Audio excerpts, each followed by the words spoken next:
I'm Justine Murphy with Laser Focus World. Let's take a look at some of the amazing things happening in photonics. Fiber optics have great potential for more than just faster internet connections, and researchers in the UK are working to prove it. A team from Imperial College London has developed an optical fiber sensing system that could assist patients with traumatic brain injuries by continuously and automatically monitoring for related complications. This is typically done via blood or spinal fluid samples, but it's often difficult to monitor multiple biomarkers at the same time. This new setup simultaneously tracks 6 key brain health biomarkers: temperature, pH, dissolved oxygen, glucose, sodium ions, and calcium ions, using optical fibers equipped with fluorescent tips specific to each biomarker.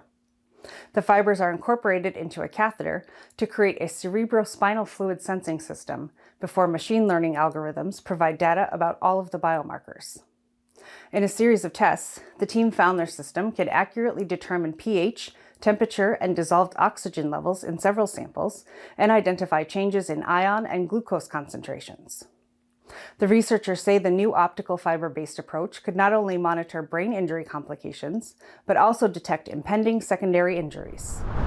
Irresistible Materials, a spin-off from the University of Birmingham in the UK that develops advanced materials platforms for next-generation lithography applications, has named a new CEO and director of the board. Dinesh Bedadipur will take the reins to lead the company's business strategies and commercial engagements, representatives say, with the goal of boosting the next phase of growth and innovation. Bedadipur comes to Irresistible Materials with many years of experience in the semiconductor industry, in leadership roles at ASML, Intel, Lam Research, and several Silicon Valley startups.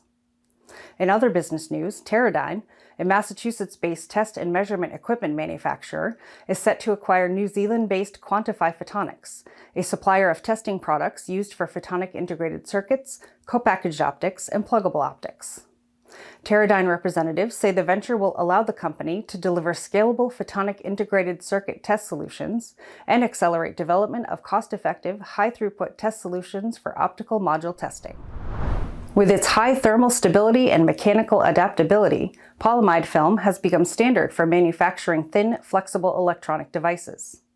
When the film's thickness is below 5 microns, however, conventional laser liftoff, the technique used to separate thin layers of a material from a substrate, very often fails, causing deformations and leftover residue that can impact an ultra-thin device's quality and functionality. But a solution is now in the works. Researchers at Seoul National University of Science and Technology are boosting conventional laser liftoff with graphene. They say the new approach exploits graphene's ability to absorb UV light and distribute heat laterally to allow ultra-thin displays to be easily and cleanly separated without causing damage to the layers. The system works by integrating a layer of graphene between the polyimide film and its glass carrier. The team tested their graphene-based approach on OLED devices they created on ultra-thin polyimide film substrates. They found the device could withstand deformations without functional degradation, and nearly 93% less residue was left behind. The team says this breakthrough lays the groundwork for wearable devices that could be integrated into clothing or even skin. And that's your Photonics Hot List. Be sure to like and share, subscribe to our YouTube channel, follow us on social media, and visit laserfocusworld.com for the latest and coolest news and information.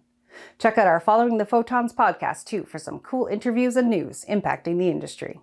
Until next time.